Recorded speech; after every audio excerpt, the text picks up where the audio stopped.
Hello everyone, I'm Mukha Kadakya from the Department of Multimedia and Mass Communication as your host for this episode.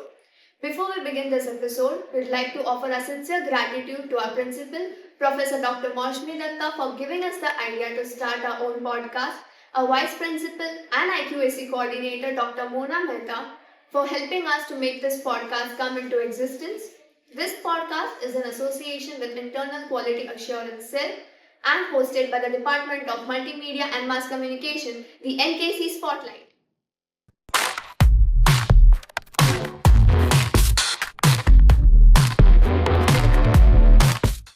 Welcome to NKC Spotlight, where we bring you people who shape our academic landscape. And today we are thrilled to have with us the faculty in charge for Rotaract Club of Khandwala College, the exam in charge and the coordinator of the Department of Financial Market, Dr. Meha Mandavewala. Ma'am, with over years of experience in academic administration, she is also someone who is deeply interested in graphology, a study of analyzing the handwriting of a person and their personality traits. So, welcome ma'am to the episode. Thank you.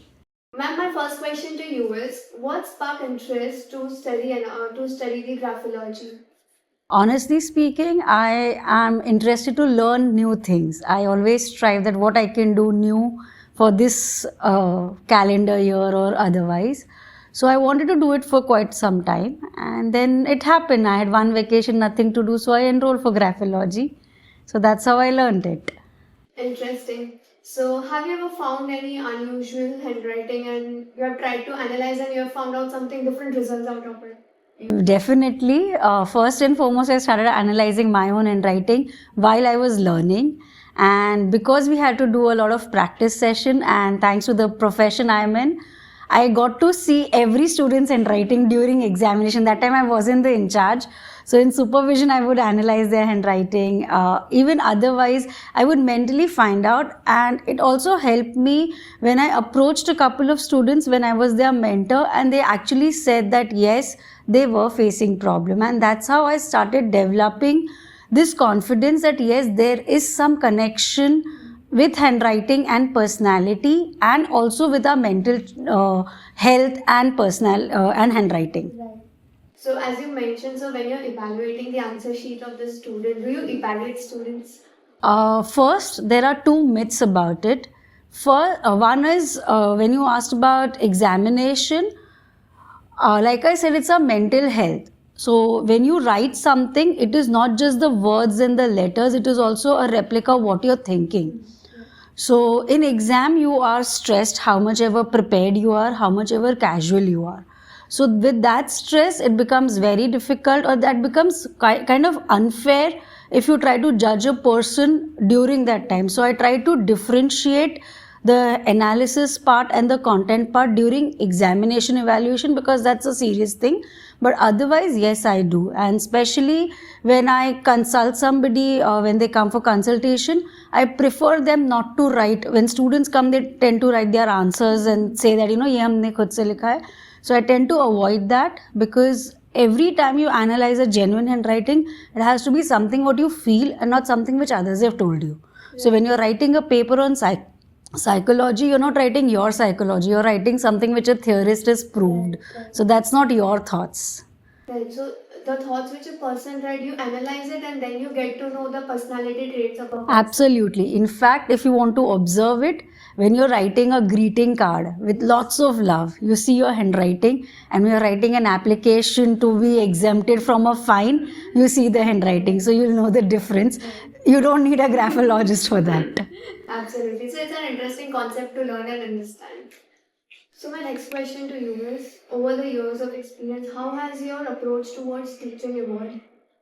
I think like I already told you, an incident where being a mentor, I just observed some people, students handwriting, and I spoke to them. And sometimes, certain students, especially as the years are changing, they tend to be a bit rude. And sorry to say, post-pandemic, where everybody's lost handwriting or writing part of it, from their handwriting, we can come to know that are they really facing issues or not. And in the initial years when I was learning it, where every teacher would make students write, I did approach vice principal ma'am saying that maybe this student might need help, and a couple of them were approached by their mentors and it did help them out. So I guess yes, it does.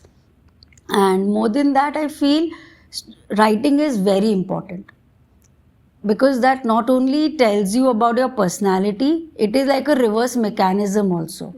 What you think is what you write. So when you write something, it helps you to think in a different way as well. Absolutely. So when we write down the thoughts on our paper, we have more clarity where we are going. You can change your thought process by your handwriting. Absolutely. So, according to you, what is the most rewarding part of being a professor, and what are the challenges that they bring along? I faced this when I was learning graphology. You get to see diverse handwriting, so there's nothing superficial. ऐसा कौन Y लिखता है, ऐसा कौन I लिखता है. I was the only one in the class who said नहीं ऐसा लिखते हैं, because I would come and see students or some or the other. If not students, even sometimes colleagues were there, family, friends are there. So you actually get to experience a lot of variety, and as we say, variety is the spice of life. Absolutely. So, over the years of experience, what is that one thing that motivates you to wake up every day and come to college? I think everything. I just love teaching, and I like to keep myself occupied, and that's the reason I want to learn new things.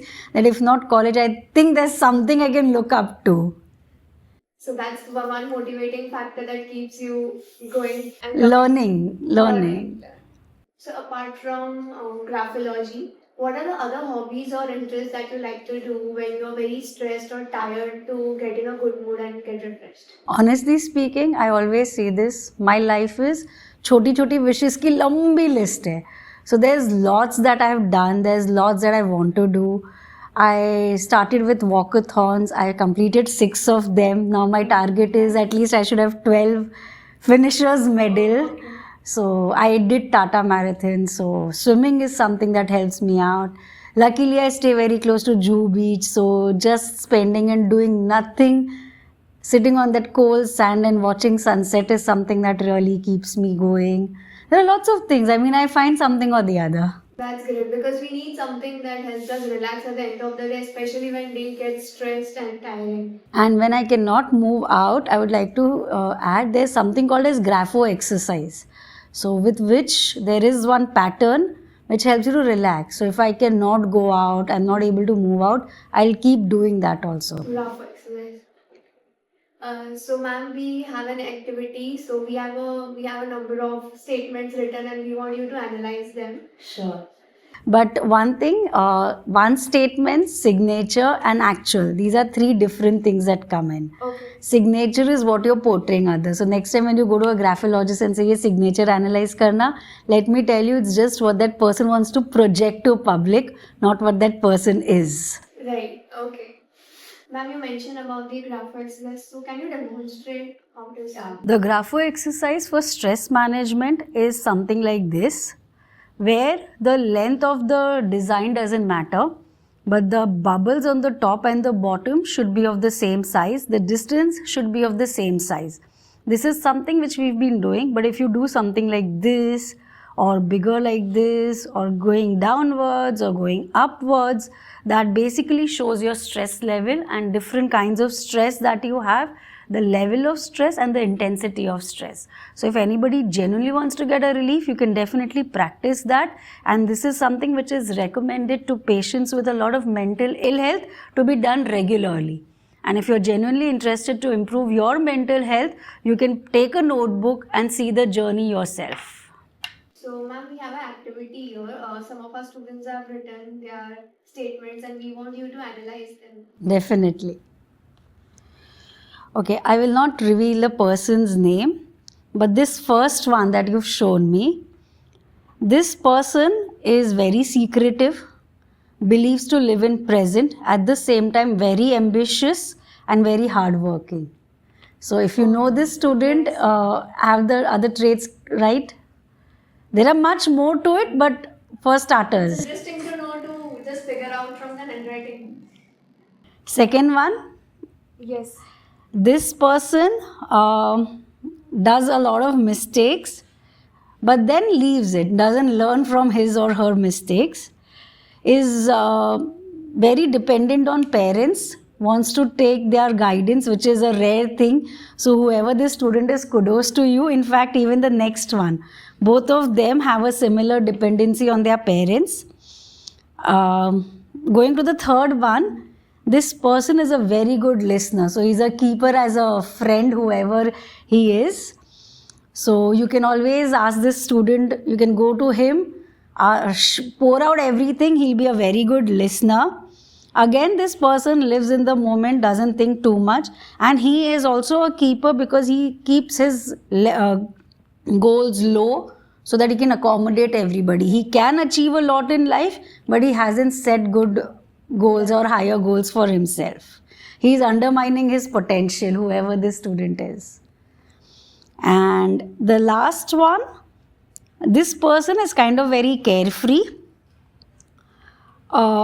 thinks a lot, maybe good, but then is not implementing, and gets engrossed in whatever he does and confines too much only to himself, doesn't open a lot with others. Oh my god. If these are correct, you may know your friends. I mean, I could say that they are correct. And I'm so surprised to know that on the basis of the handwriting, a person can know so much about the personality. And this is one sentence which they have written. If you write the entire page, their past can be known. With graphology, you can even know about their health, their parental health. That is definitely through advanced graphology studies. And it also helps you to not only just take care of it, but even, like I said, the grapho exercises, changing letters. I changed my signature and have become more punctual than what I was before graphology. So changes do matter. Wow. So this was such a fun exercise, and ma'am, we are so excited to even know that you are someone who knows about Reiki, a type of energy healing. So viewers, stay tuned for the next exciting episode. So we cannot wait to have ma'am for that session as well. Thank you so much, ma'am, for being a part of this podcast, and we had a lovely time. Thank you so much. Pleasure is equally mine. This episode was very special as we got to know various interesting facts. Stay tuned for the next episodes as we cannot wait to bring to you such informative and interesting episodes at NKC Spotlight.